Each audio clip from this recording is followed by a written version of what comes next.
আসসালামু আলাইকুম আব্দুল সাত্তার ভাই, কেমন আছেন? আলহামদুলিল্লাহ ভাই, আছি আলহামদুলিল্লাহ, খুব ভালো আছি, আল্লাহ অশেষ মেহেরবানি, খুব ভালো আছি আমি।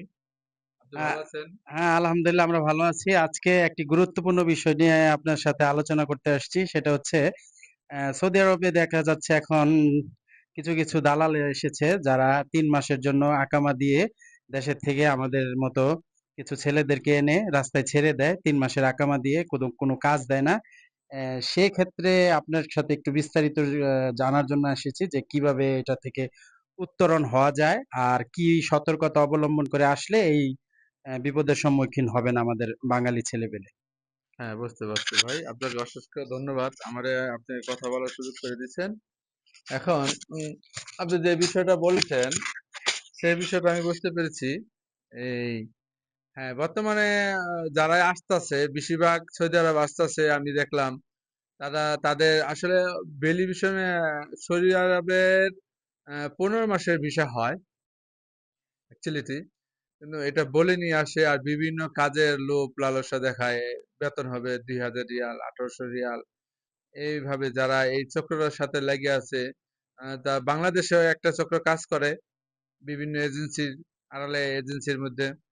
আর এখানেও বিভিন্ন চক্র আছে, এখানে কাজ করে, তারা রুম নেয়, একটা রুম নিয়ে ভাড়া করে ওই রুমের মধ্যে এই লোকগুলা বিভিন্ন 5 জন 10 জন যারা এই সিন্ডিকেটের সাথে জড়িত তাদের লোকগুলা আইনে এক রুমের মধ্যে রাখে।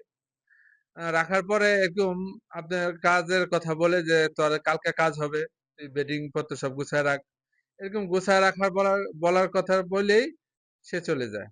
তাদের খাওয়া দাওয়ার অত একটা ইয়ে না, আসার যেদিনকে আসে সেদিনকে ভালো একটা আপ্যায়ন করে, ভালো একটা দেখায় যে না খুব কথা কাজে মিল আছে, লোকটা ভালো, এরকম একটা দেখায়। বর্তমানে এই সমস্যা হাজারো প্রবাসী আছে সৌদি আরবে। এই সমস্যাগুলা আসলে ভোগ করতে হয়, আমাদের নিজেদের সাবধানতা হতে হবে। সাবধানতা বলতে গেলে যারা আমরা বিদেশের জন্য আসব, যেখানে আমরা ট্রেনিং দিয়ে আসতেছি, আলহামদুলিল্লাহ ট্রেনিং দেওয়ার জন্য ট্রেনিং এ অনেক কিছু শিখার আছে। এই যারা ট্রেনিং না দিয়ে আসেন তাদের জন্য কোনো এটা খুব প্লাস পয়েন্ট, কারণ ওই জিনিসটা কিন্তু আপনাদের মিস করতেছেন, ওখানে অনেক কিছু শিখার আছে।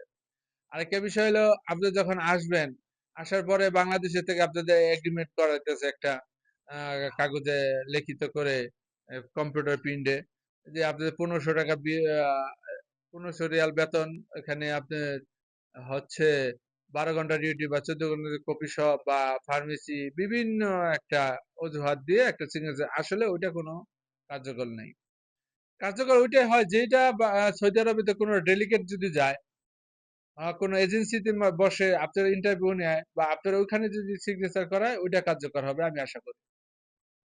আর বর্তমানে আপনার ওই সৌদি আরবে যেসব কি বলে এই এজেন্সি গুলো আছে, বেশিরভাগ তারা সাপ্লাই সাপ্লাই লোকগুলা ঠিক মতন বেতন পায় না, তাদের আকামা হয় না, তাদের মাসের পর বছরের পর এভাবে চলে যায়। এই একটা সমস্যা। আরেকটা সমস্যা, কিছু সংখ্যক গ্রাম অঞ্চলের যে লোকজন আসে, বিভিন্ন লোক অমুকে অমুকের মাধ্যমে বিদেশ গেছে, অমুকে অমুকের মাধ্যমে বিদেশ গেছে, এই যে কানা শোনা দেখা যায়, তার প্রতি একটা আগ্রহ হয়, চায়ের দোকান থেকে বিভিন্ন দোকান থেকে তাদের একটা মোলাকাত হয়, পরিচিত হয়। তাদের সাথে যে আসে, তারা কি করে বাংলাদেশের এজেন্সি গুলা যেগুলো আছে ওখান থেকে তারা ভিসাটা নেয়, একজনের থেকে নেয়। নেওয়ার পরে আচ্ছা, আজকের জন্য এই পর্যন্ত শেষ। পরবর্তী পিকচার যখন আমরা আসবো আমরা এখানে, আপনাদের বিস্তৃত আরো গল্প করবো ইনশাল্লাহ। আশা করি ভালো থাকবেন।